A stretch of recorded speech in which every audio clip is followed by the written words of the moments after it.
Parte de este mandato diputado en el Parlamento de Andalucía y ahora también candidato, y esperemos que lo veamos también en el próximo mandato, que lo veamos representando a Córdoba en el Parlamento andaluz. Eso sería también muy buena seña. A mí yo no iba a hablar esta noche, quería que Emilio lo presentara, pero bueno, al final me ha dicho que no, que sea yo la que esté aquí acompañándolo. Normalmente en fechas electorales, pues lo propio era en épocas anteriores pues hacer un meeting, hablar de cuestiones políticas en general, pero yo creo que en estos momentos lo que más nos preocupa a los trabajadores fundamentalmente es las cuestiones relacionadas con la reforma laboral y veo que hay aquí algunas personas mayores, a los jubilados, pues todo el tema relacionado con las pensiones. Y por ese motivo yo he querido que sea Manolo, que sabe muy bien el tema, conoce muy bien el tema, lo conoce por su tiempo en el Parlamento y lo conoce también porque profesionalmente está ligado con esta cuestión, y yo creo que es mejor que nadie nos va a aclarar pues todo este batiburrillo en el que nos ha metido el Partido Popular en muy pocos meses. Hoy hemos visto los resultados del pulsómetro de la SER, lo habéis escuchado. Yo desde luego espero que de aquí al domingo que viene le demos la vuelta a esos resultados y que bueno, que revalidemos como mínimo los resultados que tuvimos en las pasadas elecciones. Manolo, yo creo que tú eres el que debes de hablar de reforma laboral, y luego quiero que si alguien tiene alguna pregunta, pues que no sea esto una charla que hable uno nada más, ¿vale? Porque ustedes y nosotros pues sabemos lo que tenemos entre manos. Habrá cuestiones determinadas que sí que Manolo sepa, pero habrá otras muchas cuestiones en las que ustedes también tengáis mucho que decir. Así es que Manolo, cuando quieras. Muchas gracias, Pilar, por contar conmigo y por tener la ocasión de echar con vosotros un rato aquí. Yo creo que vamos a estar en familia y, por supuesto, desde el primer momento, pues invitaros a que si algo no se entiende o queréis que lo aclaramos sobre la marcha, pues me lo decís y lo puntualizamos. Yo voy a empezar, antes de situar un poco el contexto de la conversación, contándole una cosa a Pilar, que en relación con las últimas palabras que ha dicho. Decía la compañera María de Flores, nuestra senadora, que iba a ser una semana dura, una semana donde nos iban a intentar comer la moral por todos lados, una semana donde salieran encuestas, donde tienen que salir muchas noticias, muchas cosas. Tenemos que ir a lo que importa, seguir comunicando nuestras propuestas, a seguir comunicando que somos distintos, que tenemos una alternativa diferente a la que tiene el Partido Popular y, por supuesto, que vamos a seguir luchando. Y en relación con las encuestas, Pilar, yo siempre te traigo la carpetilla. Esto me dice mucha gente, ¿cómo llevas a este hombre puesto ahí en la carpetilla? Entonces yo me gusta llevarlo como, ven ustedes, esto es una portada del diario ABC, y a mí me sirve para cuando mandan una encuesta, pues leerlo, ¿no? Entonces esta portada del diario ABC viene una foto de Javier Arena y dice: todas las encuestas dan vencedor por amplio margen en las andaluzas a Javier Arena. Esto es una portada del ABC del 26 de febrero del 96. Entonces también iban a ganar, ¿vale? Así que vamos a tenerlo eso en mente y vamos a ver todavía la batalla por donde terminamos de darla. Es un contexto muy difícil, no lo vamos a mortificar ahora aquí por la crisis y el origen de la crisis, pero sí tenemos que tener claro una cosa: el origen de la crisis no somos los trabajadores, no es la clase trabajadora ni la gente, sino el ansia de un grupo de especuladores capitalistas. Eso se llama, ahora se le dicen los mercados y estas cosas, pero vamos hablando claro, estamos hablando de capitalismo. Y hay que tener muy claro eso, porque eso es como la enfermedad. Si no sabemos hacer el diagnóstico, no sabemos aplicar los tratamientos. Y el tratamiento que nos propone el Partido Popular es un tratamiento a base de recortes, como cuando se agarraba antiguamente a los enfermos, le hacían una sangría y lo que hacíamos con eso era debilitar todavía más al enfermo. Nosotros creemos que hay que tomar otras medidas y no llegar trayendo pues, las soluciones desde el recorte, desde el ataque a lo público. Fijaros que ya las amenazas de los países no son las invasiones de los vecinos más belicosos, sino ya son esos mercado, ese capitalismo salvaje que es capaz de comerse a países como están pasando en Grecia y cómo van a por los estados. Entonces, claro, eso nos ataca a los socialistas principalmente y a los que creemos desde la izquierda que esto tiene otra posibilidad de salir de esta situación, en el sentido de que siempre pensamos en la capacidad del Estado para redistribuir la riqueza. Por eso están atacando directamente a los estados, al pilar sobre el que podemos utilizar políticas de equidad, políticas redistributivas, políticas fiscales que nos permitan hacer a todos más iguales y sostener ese estado del bienestar. Eso es lo que no quiere el capitalismo ni los mercados, que haya un estado que soporte eso. Y dicen que eso es un lujo, que eso es algo que no podemos sostenernos, que no nos podemos permitir y que eso es una cosa que había que superar, porque esta sanidad como la que tenemos, cuando ya se han cansado de intentar minarnos la moral con que la sanidad, que si por aquí, que por allí, no tiene más remedio que reconocer que tenemos una sanidad pública de vanguardia, que es una sanidad que investiga, que somos la envidia de muchos países que vienen a copiarnos. Eso siempre hemos tenido como paradigma de la perfección, Alemania y otros países, y vienen a copiar los protocolos y los modelos de funcionamiento que tiene el Hospital Reina Sofía, que lo tenemos aquí muy cerca y por suerte no lo va a ser, y toda la sanidad, una sanidad que innova, que trabaja con células madre, con toda la terapia celular y todo este tipo de avances que nos sitúan en la vanguardia. Pues bien, desde la derecha lo que se nos dice es que eso es insostenible y plantean, como estamos oyendo en estos días, pues otras fórmulas, el copago, que el Partido Popular ha apoyado, porque si no, no se hubiera podido aprobar en Cataluña con su abstención, y el copago ya supone pagar por recibir prestaciones, pagar ahora primero por una receta, luego será pagar por cada vez que vayamos al médico, y eso es una cuestión también perversa porque una de las apuestas más grandes, en cambio, que hacemos desde el gobierno de la Junta de Andalucía es tratar de mejorar la atención primaria, porque la atención primaria, lo mismo que en la sanidad, en el trabajo, la prevención de riesgos evita que se produzcan los accidentes. La atención primaria, una atención primaria que funcione, va a permitir que las enfermedades, las dolencias vayan a más.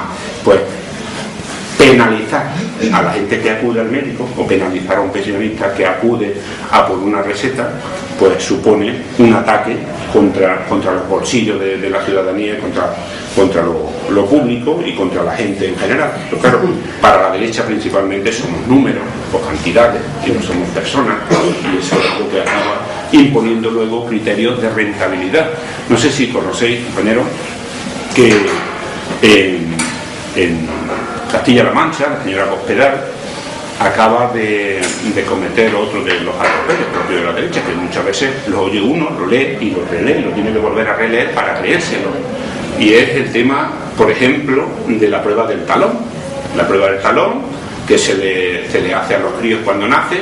Con la prueba del talón se descartan una serie de patologías, y en Andalucía, concretamente en la sanidad andaluza, tenemos hasta 30 patologías. Es decir, cuando se hace esa prueba, esa analítica del talón, al niño recién nacido se descartan hasta 30 posibles enfermedades, por lo que sabemos que el niño está sano, y si hay algún marcador que dice que tiene una enfermedad, pues a aplicarle desde el primer momento pues los tratamientos que convienen.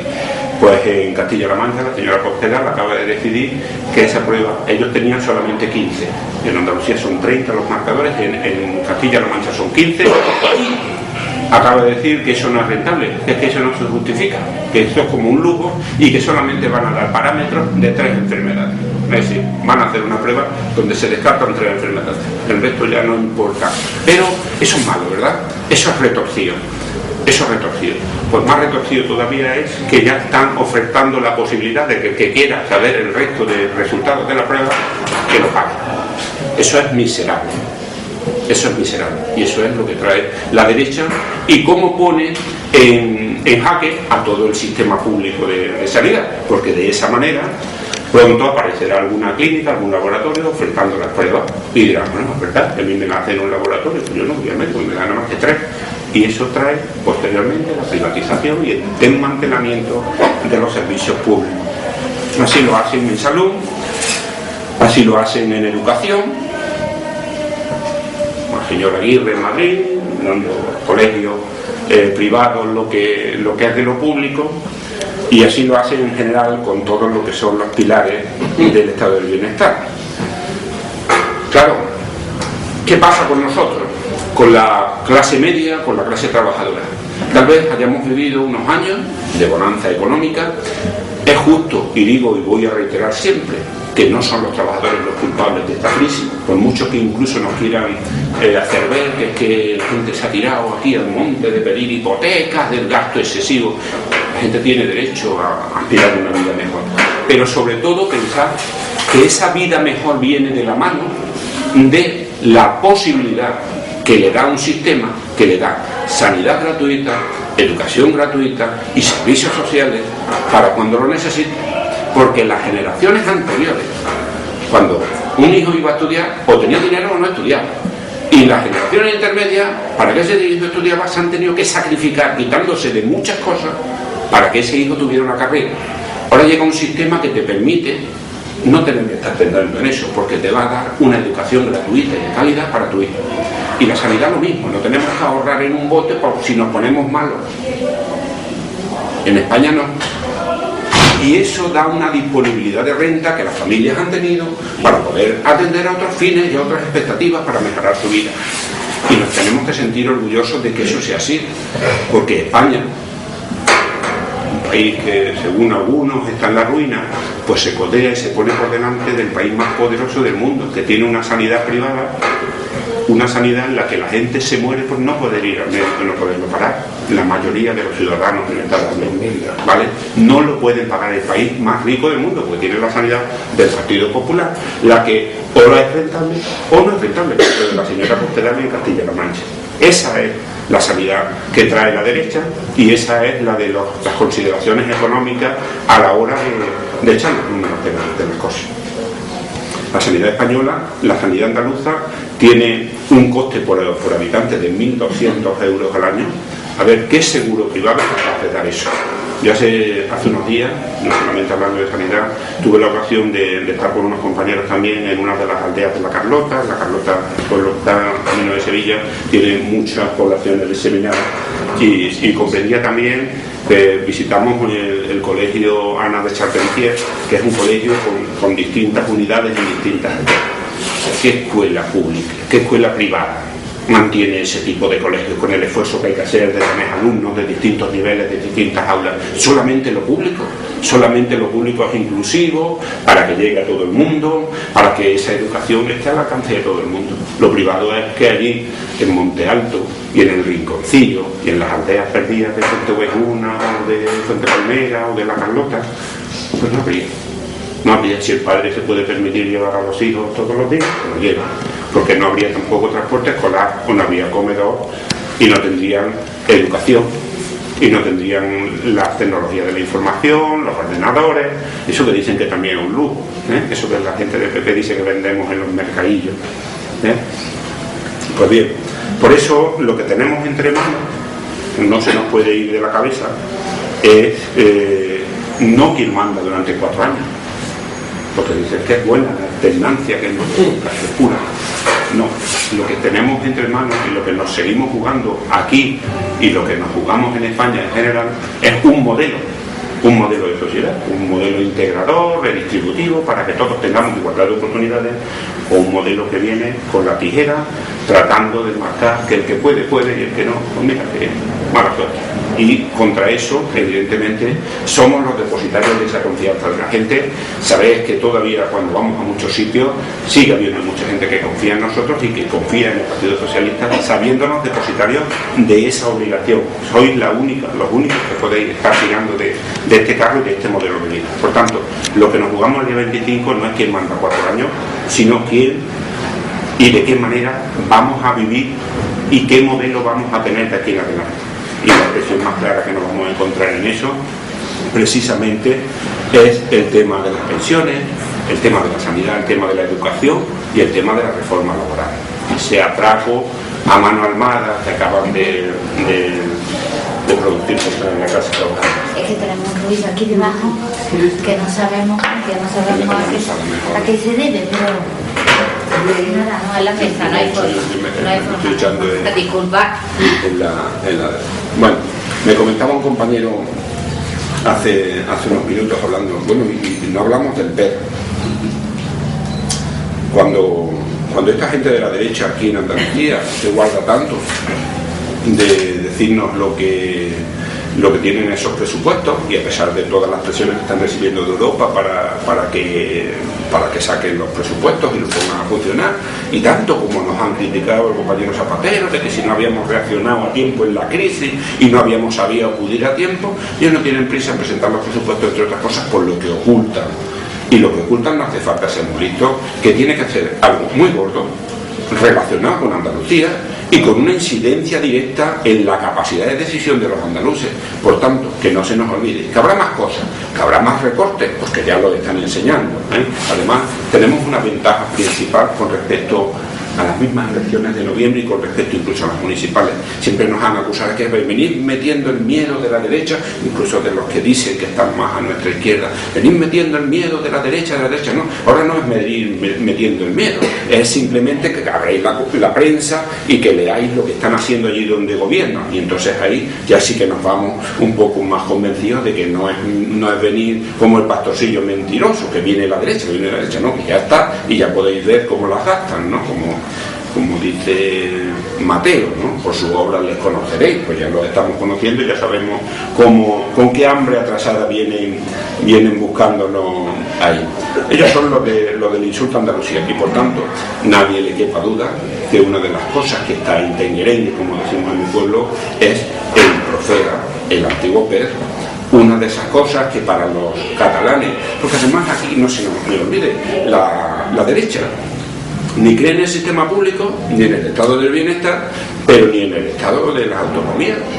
El estado de la autonomía, esas que nos dimos el 28 de febrero, por cierto, el 28 de febrero del 80, donde Javier Arena, que ahora quiere gobernarnos, votó en contra de nuestro estatuto, el estatuto que nos igualaba a los vascos y a los catalanes. Puede ser que nosotros éramos de segunda, cuando los andaluces se echaron a la calle a decidir que queríamos ser tanto como el que más, pues él votó en contra. Entonces, que era de UCD, era muy centrado el hombre, ¿no? Entonces, ahora lo que está en juego también es eso, que no se nos olvide. Ya andan ahí ronroneando con el SIU, le acaban de ayudar a que aprueben lo del que pago, y siendo muy comprensivo, es decir, hay mucho feeling, porque el feeling es aquí cargarse el Estado, la autonomía, y seguir teniendo comunidades de alto standing, y dejar a Andalucía, que era un poco la criada respondona que me ha salido ahí, y relegarnos al papel que siempre la derecha nos ha dejado a los andaluces. Somos de segunda división, y eso es otro de los planes ocultos de la derecha, y otro de los planes que ocultan en esos presupuestos está también el habilitar la posibilidad de que las comunidades autónomas se financien con ese copago y con las medidas que haga falta, porque la situación es muy mala, ¿vale?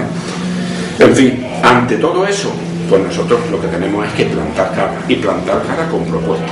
Y lo primero, también reconociendo que hemos podido tomar decisiones erróneas, no somos infalibles, y ante una situación tan difícil como la que hemos vivido, evidentemente algún fallo habremos tenido que cometer, pero sabemos reponernos de esas situaciones. Hablábamos de los tiempos de la guerra civil hace unos minutos. Errores hemos podido cometer, pero saber también y no perder nunca de vista que tenemos la responsabilidad de toda esa gente que sigue confiando en nosotros y que nos considera los únicos capacitados desde el Partido Socialista a dar expectativas a quienes creen en lo público.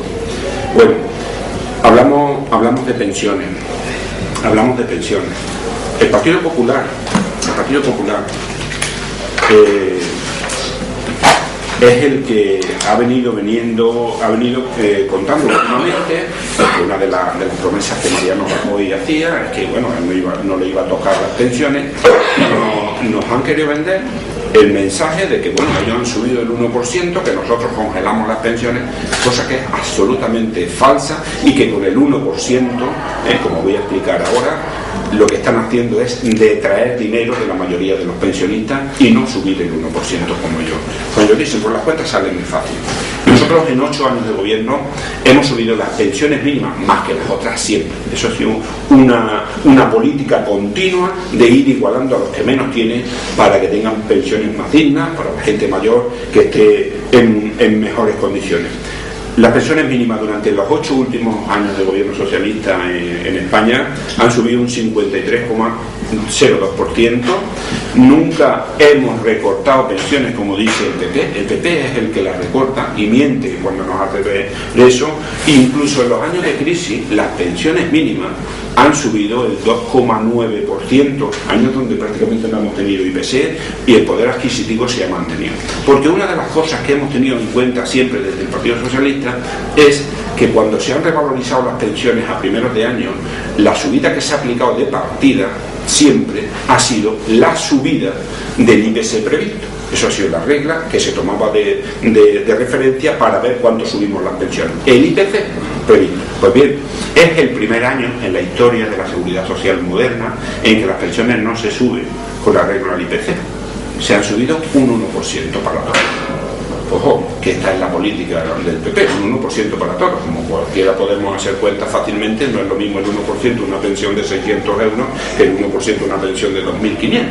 Luego al que más tiene, más le sube. Eso es más del PP, por supuesto, ¿no? Pero decir también que cuando ha llegado la hora de subir, se han olvidado del IPC previsto. Y nadie de nosotros, la mayoría, habrá oído hablar, a nadie del gobierno se han guardado mucho de no entrar en esa dialéctica, de contar cuál era el IPC previsto para este año. El IPC previsto para este año el gobierno no lo ha dicho. Lo ha dicho en la Unión Europea, esa que para otras cosas le hacemos tanto caso. El IPC previsto para el año 2012 es el 3%. Por tanto, si el IPC previsto es el 3% y me subes en 1, ya nos estamos quedando por detrás. Pero si a eso le sumamos que al 1% le descuentas el IRPF, que ha subido a la mayoría de los pensionistas, pues estamos acabando cobrando menos.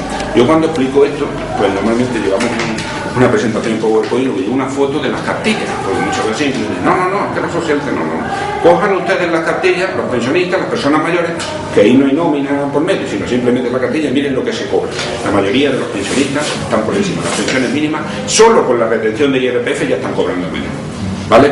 Y los que cobran una pensión mínima, en lugar del 1% se le ha subido el 0,25. 1,5 euros, es decir, el primer café que nos tomemos en cualquier bar con una tostada el mes, eso es lo que nos ha subido la pensión, el primer café, nada más, a los pensionistas. A partir de ahí, todos los que cobran más, cobran menos, van a cobrar menos, porque el 1% de subida se lo come la subida del IRPF. Y ahora viene otra más. Han subido simultáneamente, nada más que entrar, el IRPF y han subido el IBI, que es la contribución urbana. Esa contribución urbana que además ellos se han encargado de coger la contribución urbana porque es la que menos se nota, te parece que no es del gobierno, es la contribución urbana la cobran los ayuntamientos, pero luego le tienen que transferir la parte correspondiente. Pues bien, a los pensionistas también le sube el IBI. Cuando le apliquemos el prorrateo de lo que vamos a pagar más un 10% de media de contribución todo, pues acabaremos viendo en qué se ha quedado el 1% de subida de los mentirosos.